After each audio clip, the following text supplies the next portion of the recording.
Have you ever wondered why some older people seem completely at peace when they're alone? They're not lonely, they're not isolated. They just move through life with a kind of quiet strength, as if they've unlocked a secret the rest of us haven't quite figured out yet. Maybe you've seen it yourself. That elderly neighbor who tends her roses every morning without saying much, or the man at the cafe who sits with his newspaper, calm and content, as if the world belongs to him. What do they know that we don't? In this video, we're going to explore exactly that, the unique strengths of older people who enjoy solitude. You'll see how time alone becomes their greatest teacher, how silence sharpens their creativity, deepens their compassion, and builds emotional resilience most of us spend a lifetime chasing.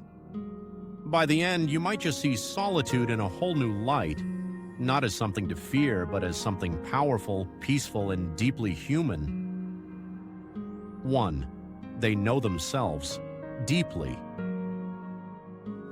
As people grow older, something shifts. The noise of the world quiets down, and what's left is clarity. Those who embrace solitude have often spent decades listening, not to others, but to themselves. They've figured out what makes them tick, what drains their energy, and what truly brings them peace. They don't need approval to feel whole. I once met a retired nurse named Dorothy who told me she starts each morning with 10 minutes of silence and a cup of tea by the window. She said, "After 70, I realized my thoughts are the best company I've ever had." That kind of self-knowledge doesn't come overnight. It's built through years of listening inward. 2. Independence that runs deep. Solitude and independence often go hand in hand. Older adults who enjoy being alone usually carry a quiet pride in doing things their own way. They manage their days with intention, cooking, tending the garden, paying the bills, and maybe fixing a creaky hinge or two. It's not about proving anything, it's about freedom. Take Raymond, a 72-year-old widower I once interviewed. He told me, "People think I'm lonely because I eat dinner alone. But that's when I taste the food. I don't have to rush, I don't have to talk, I just get to be." That kind of independence, emotional and practical, becomes its own form of dignity. 3. Creativity. Blossoms in silence. Solitude isn't an absence, it's a space, and in that space, creativity takes root. Older people who spend time alone often become creators, painters, gardeners, writers, tinkerers. Their solitude turns into expression. Their art doesn't always hang in galleries. Sometimes it's a quilt, a perfectly baked loaf of bread, or a story written for no one else to read. A woman named Esther, 81, spends her afternoons making birdhouses from scrap wood. Each one is painted differently, bright yellows, soft blues, sometimes with tiny hearts carved on the side. She told me, "When I'm building, I don't feel old. I just feel alive." That's what solitude can do. Strip away distraction until only joy remains. 4. A rich inward life. People who love solitude don't need constant stimulation because they've built a whole world inside themselves. Their thoughts, memories, and reflections create a quiet kind of fullness.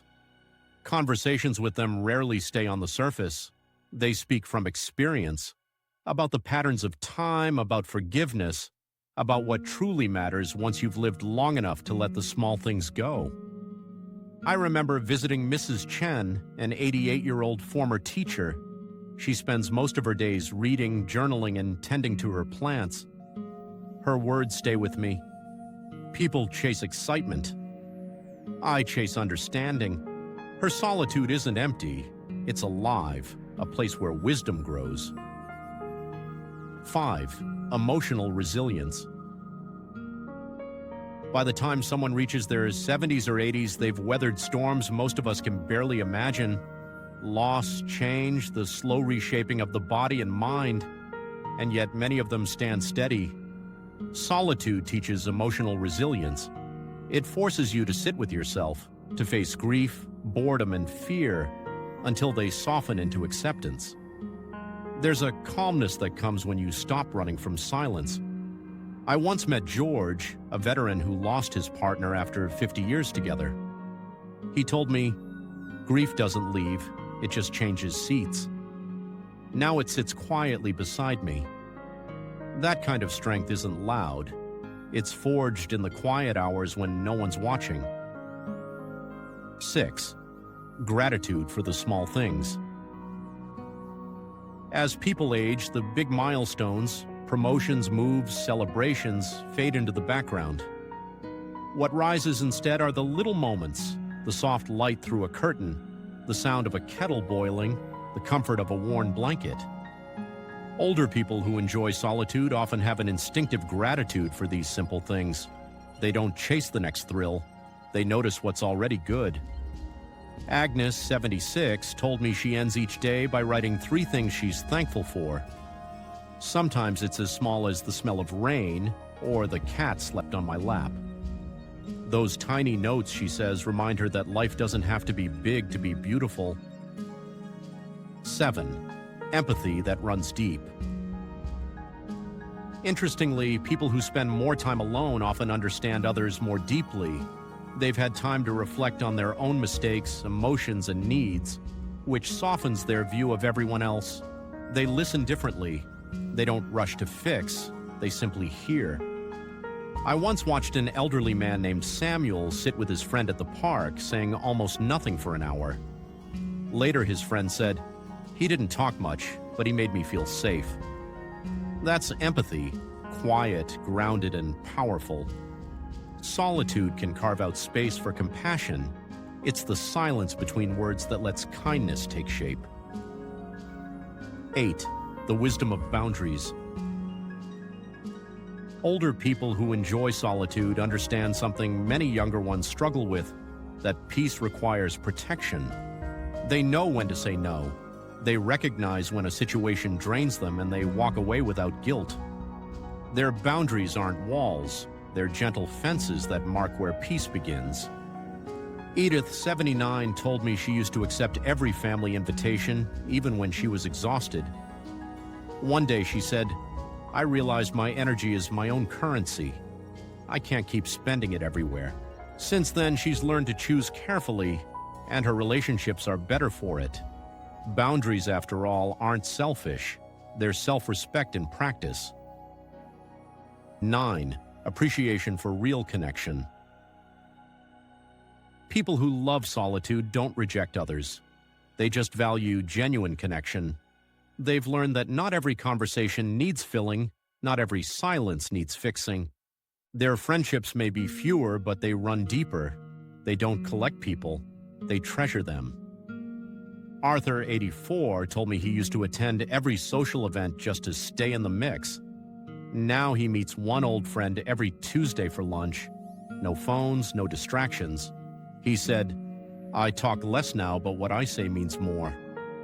When you're comfortable being alone, you stop settling for half-hearted company.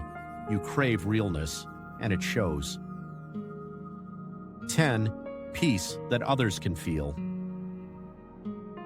Perhaps the most beautiful quality of older people who enjoy solitude is the peace that seems to radiate from them. It's not arrogance or detachment. It's the quiet knowing that life doesn't have to be perfect to be good. Spend 5 minutes with someone like that, and you'll feel it. The stillness, the ease, the acceptance. They've made friends with time itself. Mildred, who's 90, told me, "You stop fighting life after a while. You just start dancing with it, slowly." That's the heart of solitude. Not loneliness, not withdrawal, but a slow dance with life. A quiet reflection. If you're someone who values your alone time, or if you've ever felt unsure about it, take heart. Solitude is not a flaw. It's a sign of strength, wisdom, and deep emotional maturity.